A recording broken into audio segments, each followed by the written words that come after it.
Hey, welcome back. Today I'm going to show you how to make an amazing spinach 4-cheese dip. So you can see here I've got everything I need. I've got a full block of cream cheese, 3/4 cup cheddar, just over a 1/4 cup of mozzarella, 1/4 cup of freshly grated Parmesan cheese, some frozen spinach that's thawed out, some red pepper, green onion, garlic powder, cayenne. That's it. So I've got a stand mixer here. If you don't have a stand mixer, you can mix it by hand. But the cream cheese is already room temperature, so it's soft, so you can work with it. So what I tend to do with the stand mixer is I don't put this on right till the end because I find it really kind of gets in the way. So we're gonna add in our cheeses to start.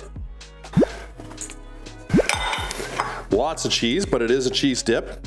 So we got all of our cheeses in, and we're going to throw our mixer on and get that mixing. So we'll put that down, we'll lock it in, and we'll turn it on low to start until that cream cheese starts to work its way through. All right, so the cheese is starting to mix up. So we're just gonna stop it. Gonna lift that back here. You can see it's pretty thick. And we're gonna throw in our spinach. Sorry, Jamie, I'm blocking the camera there. I'm trying to do this without making a mess.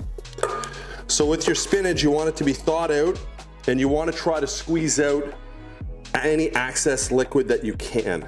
So I'm gonna throw that back down again, lock that in place, and continue to mix it. So the liquid from the spinach is helping sort of get everything mixed up, but at the same time, you'll see that we do have some sort of sticking to the side of our, I don't know what the special name is for this, like a spatula blade, I guess. I don't know. Doesn't even really matter.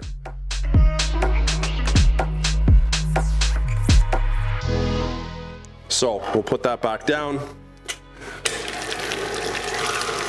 We'll turn it on a little bit higher. So I did mention that I had some green pepper, or some green onion and some red pepper. I'm gonna add those like right at the end because I don't want them to get pulverized and get completely broken up. So you can see now we're getting a nice mixture. So we're gonna stop that again, lift that out, and we're gonna add in a teaspoon of garlic powder and just a pinch of cayenne. It's just gonna give it a little bit of heat. It doesn't have to be too strong, but if you're not into heat, don't add it. So there's just a little bit of cayenne there. Again, we'll give that another mix. And it's a good idea to have a spatula on hand to sort of scrape those sides and make sure that everything is mixed very, very well. So maybe we'll do that now. I know it's a lot of start and stop, but that's the best way to make sure that you have it fully mixed properly. So we'll give that another couple seconds, and then we'll add in our green onion and a red pepper.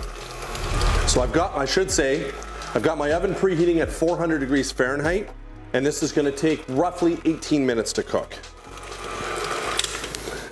So we'll lift that out again. We'll add in some green onion. We'll add in some red pepper.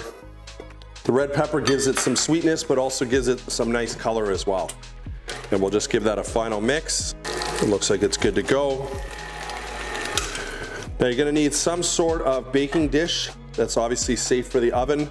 So in my case here, I have a clear glass Pyrex bowl or dish that I'm gonna spoon this into. So you wanna try to make sure you get everything off your spatula thingy that I don't know the proper name for. Unlock this, and then we'll just start to spoon that out.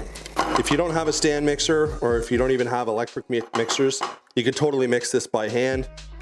But because I have one, I'm gonna use it, and it just saves some time. So we're just gonna kind of work that into our Pyrex here and flatten it out. And what I'm gonna do is, or what I did, is retain and kept some red pepper and some green onion that I'll just garnish with whenever this comes out of the oven. All right, over to the oven we go, Jamie. So let's throw that in, and we'll set that for 18 minutes, and we wait. Just pulled our dip out of the oven. As you can see, it's like borderline molten lava right now, so I'm not gonna try it this second. 18 minutes, 400 degrees. Fahrenheit on my stove. So cook times may vary. If you're into that kind of like charred cheese top, you may want to just broil the top, but I think realistically, I think this looks fantastic. I hope you try it. If you do, give me some feedback. Let me know if you liked it. Don't forget to subscribe, hit the notification bell, and we'll see you on the next video.